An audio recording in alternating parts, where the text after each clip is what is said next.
joy and a delight for me to interview Dr. Latha Christie on your behalf and mine. And she's also a very good friend of mine. I've known her for the last 10 years. And her brother, Dr. Justin Paul, also is well known to the ministry. As was introduced, she is from the DRDO, Defense Research and Development Organization. She's worked with them for 35 years as a senior scientist.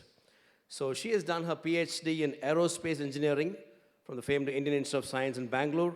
She has completed her International Executive Diploma in Project Management in collaboration with George Washington University School of Business, Washington, D.C., USA. She's a certified counselor for abuse and alcoholism from Word of Life, again in the US. She has received the prestigious Professor Satish Dhawan Award for Engineers instituted by the Government of Karnataka for outstanding achievements in the field of engineering sciences for the year 2015, awarded by the Chief Minister.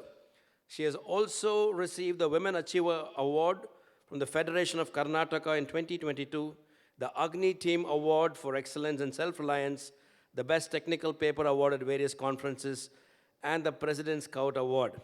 She has over 70 published papers in peer-reviewed journals and conferences. She has written books, a couple of them that were mentioned.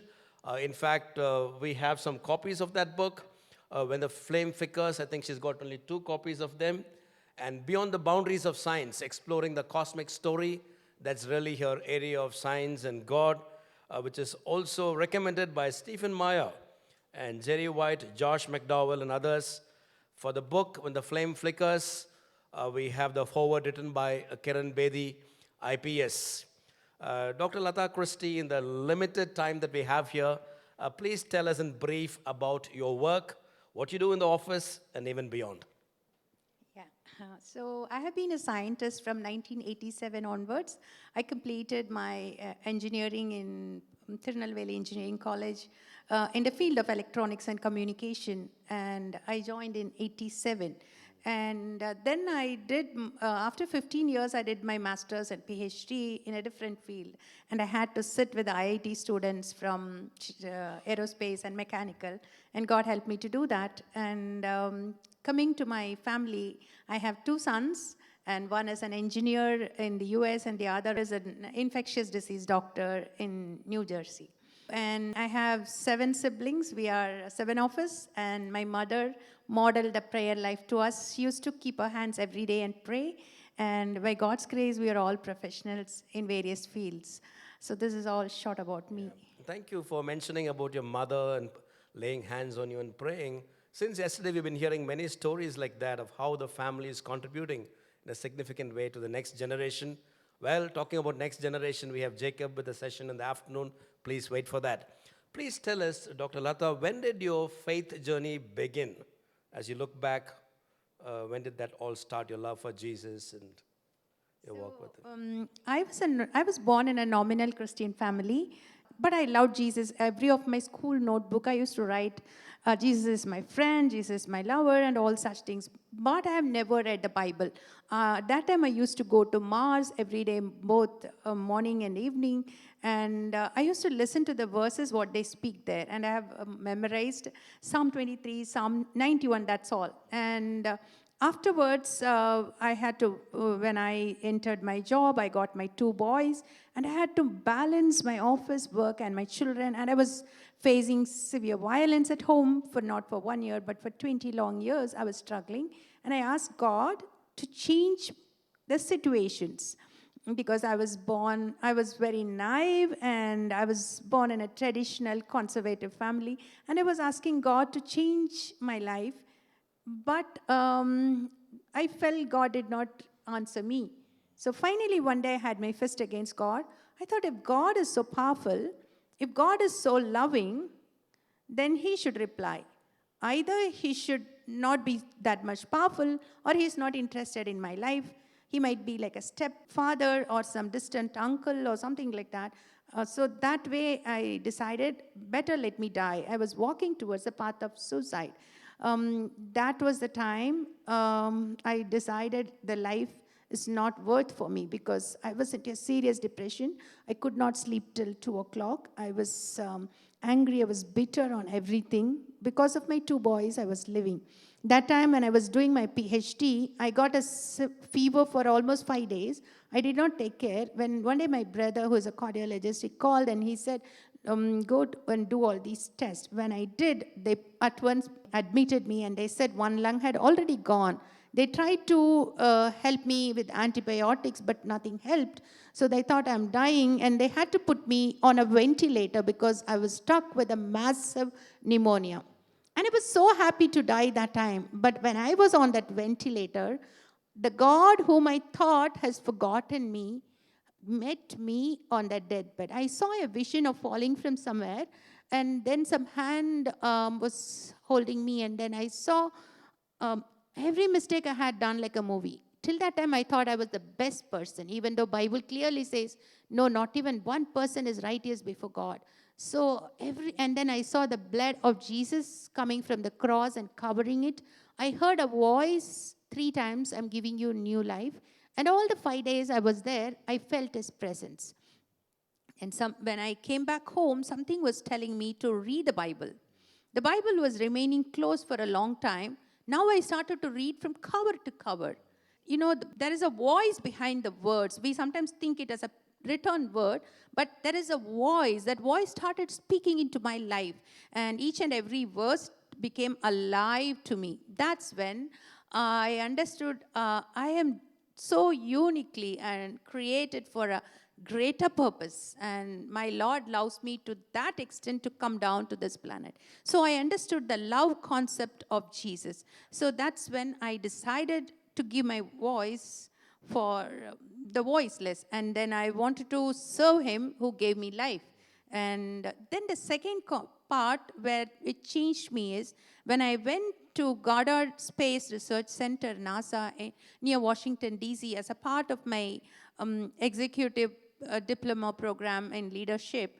At that time, I saw the James Webb Telescope getting assembled because Hubble was in the space.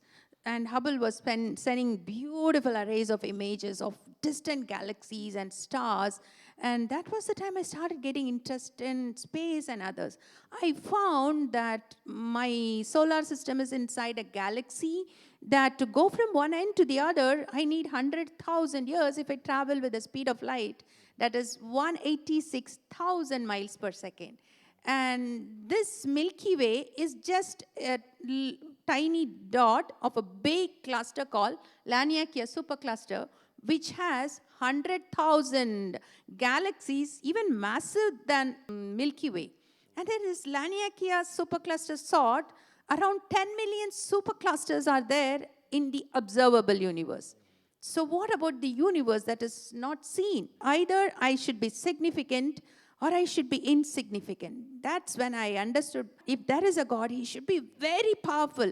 He is able to provide my every needs. There is no need to look to human beings for anything. And this God who said that I'm the God of all flesh, is there anything difficult for me? So I understood the powerful nature of the God. I understood the loving concept of God. That's when my life changed. Wonderful. I think you gave us a gist of both of your books, because this first book talks about when the flame flickers, emerging from marital abuse. And the second one, of course, is called Beyond the Boundaries of Science, Exploring the Cosmic Story. Now, she's got 10 copies of this book here at a special price. If you're interested, you can approach her directly. And I think 2 or 3 copies of this book, The Flame Flickers. You may also be able to order it on Amazon later on if you'd like. Now, tell us, when did your interest in science begin, and how was that? When did that journey begin for you? I have a natural curiosity for the things around me, and I ask questions like why, and that sort of philosophically, I think outside the box and see things that people normally take it for granted. That's when I used to look at the space and wonder. When I was in serious depression, I used to look at the sky, and the God who keeps all these planets in orbits. If a small change, Earth would have crumbled, right? If there is a God who keeps everything, he can manage our little life, right? So, like that, I look at things and I have a creativity and curiosity. Wow. So you are able to see the stars in the darkest of experiences. That's wonderful. Interesting that a lot of the people who have shared here since yesterday have also been very open to share about their vulnerable stories. And I find this a blessing to myself because when you talk about a personal apologetic, it's not only about the success stories, it's really about all of life. So thank you for what you share with us and your testimonies with us to all the members who have shared so far. Well, there is a popular thinking that if you pursue science, you tend to go away from God. Now, you seem to say the exact opposite thing. Why? How did science help you know God better? And can you tell us more about that journey? When many people tend to move away from God when they get exposed to more science. Actually, I strongly believe the more you know about science, the more you know about the God who created science. Because the more I learned about aerospace engineering, the more I started to understand the space shuttle and the things behind it. The same manner, science is a study of nature, and God has two books, Bible and the nature, is to reveal himself. That's what Romans 1:20 says. God's unseen qualities and nature as revealed through his creation. So that is a wrong fact that people say that once I know more about science. This Richard Dawkins says that faith is a blind trust in the absence of evidence. At the bottom, there is no design, there is no evil, there is no good, and it is everything but pitiless indifference.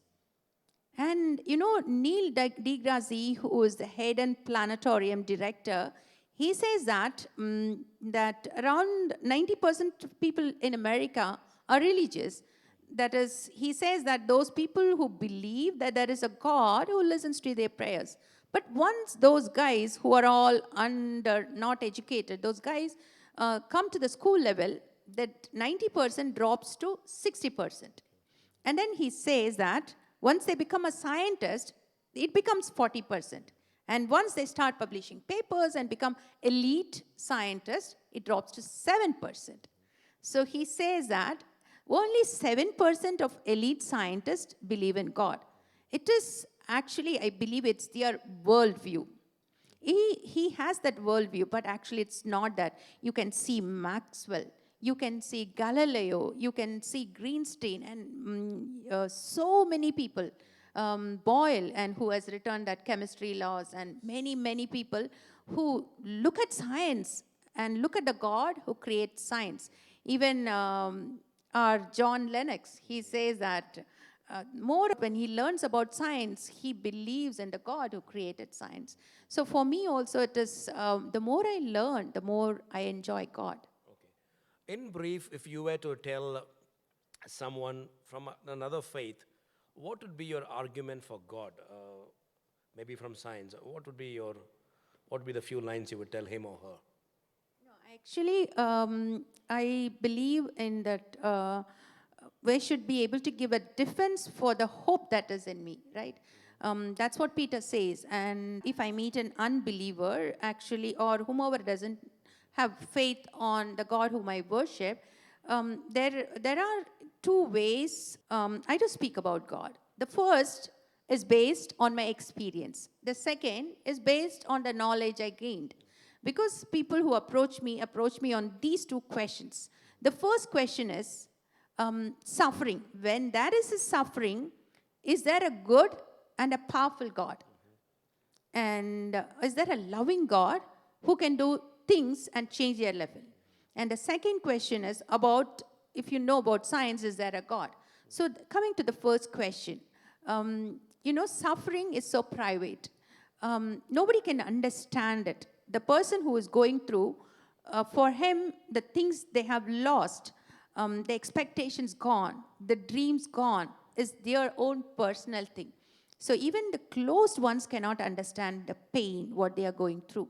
That's what suffering makes many people to question God. Even Jeremiah questioned. So that is the time that suffering is of two types. One is moral and the other one is natural, when natural evils like diseases, earthquake comes. And then the moral, like when you see some perpetrator doing evil things against a victim. So in this one, again, there are two ways we can deal. One is epistemic or intellectual level. The other one is existential or your emotional level. So some people who undergo suffering, they are not asking questions as an outsider. They become part of the question itself. They become part of the problem.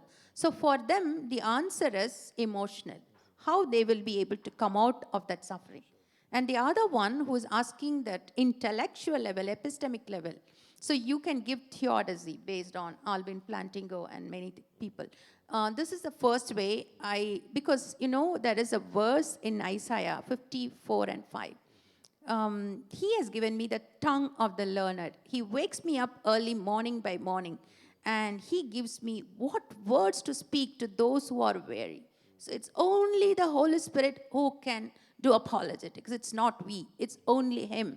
So he gives the words at the right time, because some people ask questions in this way, some people ask questions. And that is the first way I deal it. The second way is science, right?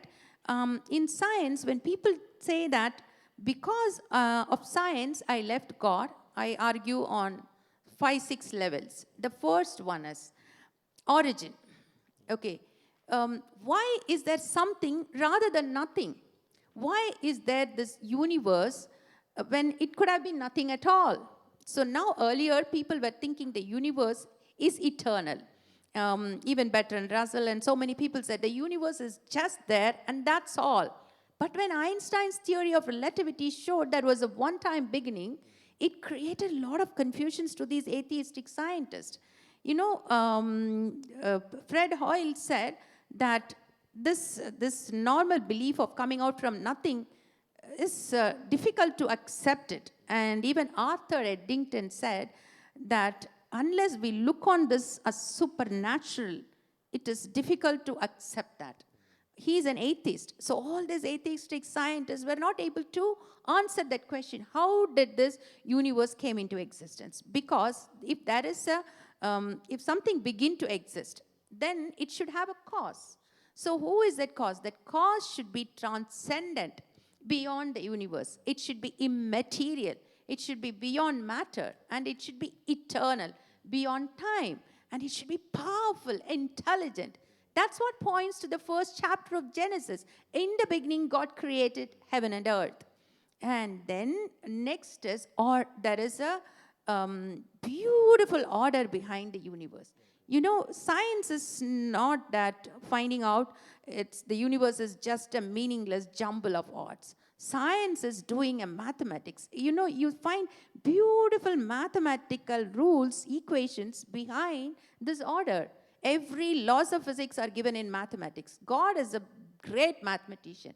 That's what many scientists have written. Because why is this laws of physics in this way? Why it can be expressed? You can sit behind a computer and just find out where the satellites are moving and how the orbits are going. How it is possible? It's because of mathematical equations. Everything is ordered. And the third, why is it there is a fine tuning behind? When the beginning started, if Stephen Hawking says, if the rate of expansion of the universe is smaller by one part in 1 quintillion, that whole universe would have crumbled. But even now, it's expanding at the same critical rate. So what is it that breathes fire into those equations? He himself questions an atheistic scientist. So, everything, the laws of physics, electromagnetism, that force of gravity, that beautiful laws, strong and nuclear force inside an atom, everything is changed by one part in 10 power 20 times. We cannot exist. Life cannot exist. DNA cannot exist. So in that way, it is so finely tuned. If I just put a dice and you get 6 times twice, you might think it's a luck. But if it comes 70 times, what would you feel? Something is happening behind it. That's what Paul Davis says, that overwhelming the design is, the universe looking, it's not a fix. Somebody is fixed the nature's numbers. And so the second is fine tuning. And then the third is, why is there a logic? And why do we have reason? Why is there a morality? Why do we don't just kill one another? Where did this moral laws come from? And then where is beauty? How can you explain beauty? How can you explain a smile? How can you explain yawning? And so many things. Why your brain is not able to be transplanted? It's just a machine you could have transplanted, right? So all these things clearly points to a designer. That's what I say. Bible clearly says in Job 12, ask the animals and they will tell you. Ask the birds and they will tell you. And earth will speak to you that there is the hand of the designer. Thank you so much. That is really a lot to think about. Thank you for sharing all those resources with us. I have one last question for you, and then I'm going to open up for any 2 questions from the audience that you would like to ask Dr. Latha Christie. If there are more questions, please do ask her at the break. She'll be here with us even tomorrow. But my last question is this. Now, apart from your science degrees, you've also studied theology. You're also doing a PhD in theology now. Like, what's your future plan for apologetics? And what would be your recommendation to budding scientists, apologists? What would you want to give them as advice? So my future plans for apologetics is, see, many youngsters are now growing up feeling that there is no God. So I have a burden for the youths. So I want to enter into media, and I'm right now doing Beyond the Cosmic Horizon, a documentary which has 20 episodes. Right now, I have just put it in YouTube 4 episode. I want to make it in such a way that if I can approach Netflix or Amazon, whatever it is, it can come. So that is the way I'm doing the starting from the universe and how the first life, how chemistry became biology, and how the complexities, the nanomissions in your body came into existence. And we are not just came from ape-like creatures. We are specially created. How the first chapter of Genesis, the sequence pointing to, all these things I'm making as a documentary. And the second, I'm also writing a novel called Perfect Accidents, and I've given it for script writing to an US script writer. That shows, it's a science fiction movie script. It shows that there is a creator behind the universe. And hopefully God will connect me to some producer. It's just I'm hoping.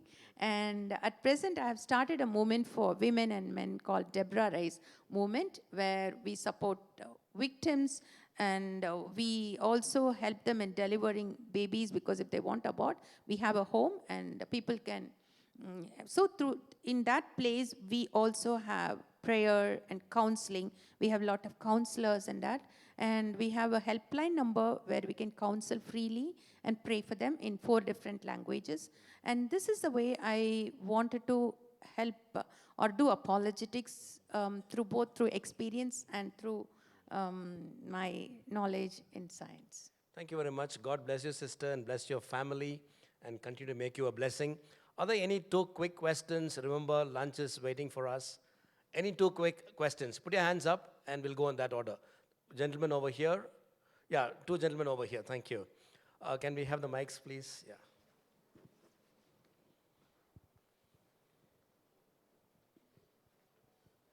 Hello, ma'am. This is Vinny Kiran here. Actually, it is a scientific question which is unanswered for me for many years, and you would be the right person to answer this. Actually, we have these satellites standing on a country continuously, right? You know, when they are moving, revolving around the earth, right? So how, like, you know, in a space, you know, it should not, when the globe is, you know, moving around the sun, they might go out of the Earth's atmosphere, right? If it is kind of, you know, if anything thrown in the space, it cannot change its direction. It goes on to the straight, whatever it is in, right? Force. So this question can we take up later, because Yeah. it's a low Earth orbit satellites and how that orbital positions are happening. So many things are there, part of it. And it's a pure science, right? It's a huge subject. Okay, fine. Thank you. Sir, your question, please. Thank you. Thank you for passing the mic. Dr. Amud from Ghaziabad, Delhi. My question, actually, it's a question or observation that for last 200,000 years, the human intelligence has not changed. And the equipments like mobile or whatever we are making now could have been made at that time because intelligence was there, all the laws of physics have not changed, the material has not added into the earth. So we are almost 1,98,000 years late. So this is something amazing that if Jesus could have come earlier, we could have gone much ahead. Because we are late now. What do you feel? I wanted to say that God's timings are perfect in everything. It's so beautifully He has done it. And only when we go to heaven, we'll know some of the questions, why He came at that time and why He did not come later. And He's going to come again, and we are waiting for that. That's the most important thing. The first coming, He came as a mild lamb, and second coming, He's going to come as a great king. And that's why we are waiting for the kingdom, and the kingdom of God is within us. So now I don't know whether I have answered, but one thing I can tell, the timing of God is perfect.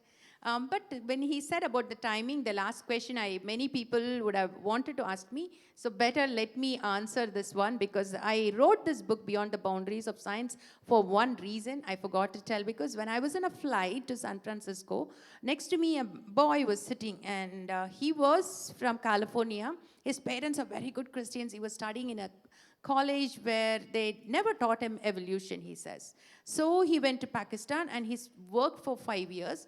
And then he totally changed his worldviews. He became a Muslim. And he says that to me that why? Because Bible is anti-science.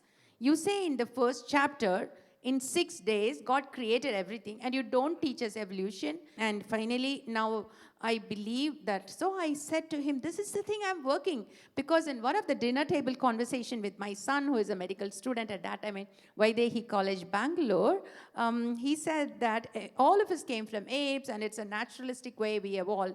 So I studied all his books. I took all his, he told, I'm not going to explain you genetics. I took his genetics book. I took everything for 4 years. I studied cosmology, genetics, geology, everything to find out the answer to the first chapter of Genesis. Because there are two groups, so many groups.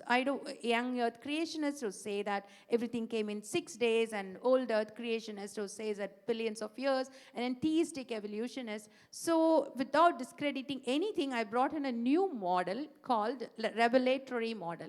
First, I wanted to do PhD in that, but now I'm not doing revelatory model, it's called. It's, see, all the things, whatever was going to come, the world is going to end. Many people say this day, that day. But God says, I will come as a thief. So it's not that number of days to calculate is not in our hand. We should not fight over the number of days. It is the sequence what is given in the first chapter of Genesis, which God could have revealed through dreams or visions to somebody else. So the first thing that came was, let there be light. Even scientists believe the first light particle was the thing which emerged 380,000 years after the Big Bang, what they believe. And then the second, it's a firmament. How God put so many protective layers, Milky Way galaxy, in the right Orion arm, inner arm, our solar system is located. If it would have been in the center, black holes or supernova is there. If it would have been outside, there is no carbon, iron, calcium in our bones. So right place, and our earth is exactly in the habitable zone. If the 21% oxygen is there in our atmosphere. If it is 25, fires can erupt. If it is 15, then no life can exist. We cannot breathe. So many parameters. So that is the firmaments, I say, protective layers for the earth. And the third, everything I have given in my book in the revelatory model, how the sequence is exactly fitting to the first chapter of Genesis. So let's, as Christians, let's just concentrate on salvation and the gospel instead of arguing about the number of days, but everything that is given in the Bible is true. Thank you so much. Yeah, on that note, yeah, please go ahead. Yeah, the revelatory model that you talked about, Stephen Meyer, who's from Cambridge, he has this to say about your book.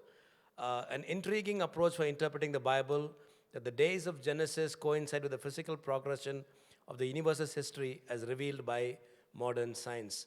So thank you for your good work, and God bless you in your work. I think it's really opened up the discussion for those of you who are interested in science. Please do talk to Dr. Latha Christie, and I'm sure there are other people in the audience here who can also discuss these topics. So that's why there are lunch times and there are break times.